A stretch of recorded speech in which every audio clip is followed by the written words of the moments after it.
નમસ્કાર ખેડૂત મિત્રો, આજે આપણે અહીંયા ગુણાતીતપુર તાલુકો ભચાઉ જિલ્લો કચ્છની અંદર એક પ્રગતિશીલ ખેડૂતની મુલાકાતે અહીંયા આવ્યા છે. તો આપણે પહેલા તેમનું નામ જાણીશું. શું નામ તમારું? આપણું મારું નામ જિગ્નેશભાઈ રમેશભાઈ સુરાણી, ગામ ગુણાતીતપુર, તાલુકો ભચાઉ. કેટલા વર્ષથી આપણે દાડમ કરી રહ્યા છો તમે? દાડમ ને 5-6 વર્ષ જેવી ખેતી નથી મારે. 5-6 વર્ષ. આ વખતે તમે આજે ખેતરની અંદર શું નવો ગ્રેડ આપણે વાપરો છે કોરોમંડલ ફિક્સલ નો? પહેલાથી તમને ક્યાંથી જાણકારી મળી? મને જાણકારી મળી અમારા ગુણાતીતપુર ની અંદર આવેલ ગુણાતીત એગ્રો મનોજભાઈ પટેલ જે માસા છે અમારા, એમના થ્રુ અમને માહિતી મળી અને એમને અમને પૂરી જાણકારી આપી કે ફિટસોલ કોરોમંડલ નું જે ગ્રેડ આવે છે, ગ્રેડ 1 અને ગ્રેડ 2, એને પૂરી ડિટેલ આપી. તો એ પ્રમાણે અમે આ વખતે એનો ઉપયોગ કર્યો છે અને એના ઉપયોગથી અમને થોડુંક સારું રિઝલ્ટ મળ્યું છે. તમે જે ગ્રેડ 1 અને ગ્રેડ 2 જે વાપરો તો આપણા ખેડૂત મિત્રો જણાવશો કે શું તમને રિઝલ્ટ જોવા મળ્યું? હવે આની અંદર એવું છે ને કે શરૂઆતનો પિરિયડ આપણે જે કહીએ કે ઇથ્રિલ મારવાથી ચાલુ થાય દાડમ ની અંદર. ક્યારે મારી હતી ઇથ્રિલ? આપણે ઇથ્રિલ મારી હતી 9 ની 10 તારીખે. હા, અને 9 ની 10 તારીખે ઇથ્રિલ માર્યા પછી 30 દિવસના અંતરે, 1 થી 30 દિવસના અંતરે ગ્રેડ 1 નો ઉપયોગ કર્યો હતો, જે આપણે મનોજ માથાના જાણકારી કંપનીના જે નિયમ પ્રમાણે. તો 30 દિવસ પછી જે ચાલુ કર્યો તો 1 અઠવાડિયાની અંદર 5 કિલો પર એકરે એનો જે હતો તે 1 અઠવાડિયે 5 કિલોના ગ્રેડના હિસાબે અમે સમજી લો ને કે દાડમની સાઈઝ જે 100 ગ્રામની આડે ગાડે જે આ દાડમ રહ્યું એ સાઈઝ પહોંચી ત્યાં સુધી અમે કર્યો, જેનો ગ્રીન કલર ને એકદમ મેચ્યોરિટી જેવું લાગ્યું ત્યાં સુધી ઉપયોગ ગ્રેડ 1 નો કર્યો. અને ત્યારબાદ પછી જે એની સાઈઝ વધારવાનો ગ્રેડ 2 આવે છે, એ ગ્રેડ 2 નો જાણકારી પ્રમાણે પછી અમે એનો ઉપયોગ કર્યો તો જે આ દાડમની સાઈઝ કે જે કહેવાય એમાં અમને સારું એવું રિઝલ્ટ મળ્યું.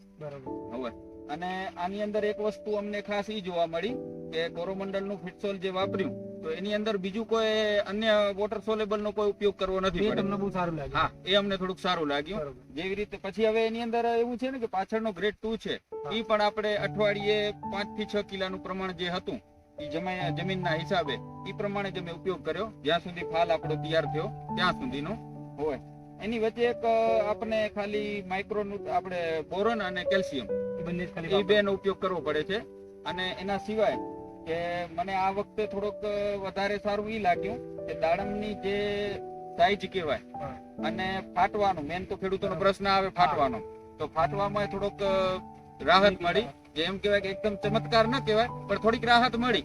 હવે અને બીજું શાઇનિંગ કયો, સાઈઝ કયો અને પ્લાન્ટમાં થોડોક ગ્રોથ જેવું લાગ્યું. જોઈ રહ્યા છો તમે કે આખા ફિલ્ડનું જે યુનિફોર્મિટી છે એક સાથે મતલબ એ દેખાય છે. અને એક વાત એ કે જે ગ્રેડ 1 સ્ટાર્ટિંગ આપણે કર્યું ત્યારે જે આનો ઉપયોગ કર્યો ને એનાથી એક મોટો ફાયદો એ થયો કે 90% સેટિંગ મારું એક ઝાટકે આવ્યું. બરોબર. એટલે અત્યારે મારો એક બગીચો સાથે ચાલી રહ્યો છે તો એનાથી ખેડૂતોને ફાયદો થશે. જયારે હાર્વેસ્ટિંગ જયારે આવતું હોય ત્યારે બી આખો બગીચો સાથે ચાલે, એક સાથે ફાયદો રહે છે. હા, અને મેન દાડમ ની અંદર આપણે એક સાથે સેટિંગ આવે એના જ વધારે પડતા. સાચી વાત. બીજું એ થાય કે ભાઈ આજે આપણે શું થાય કે ઘણા બધા અલગ અલગ ગ્રેડ વાપરતા હોય ત્યારે કંપની અત્યારે 2 જ ગ્રેડમાં એવું થાય કે 2 ગ્રેડ વાપરો, બીજા કોઈ પછી તમારે ગ્રેડ વાપરવાની જરૂર નથી.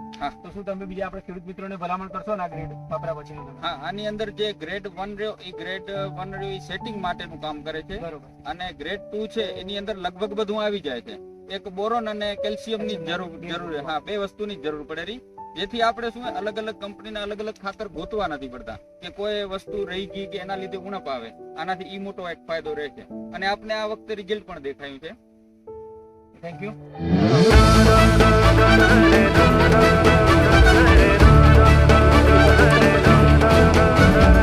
અરે નહીં તું રડે નહીં છે ખેડૂતની જાત તું,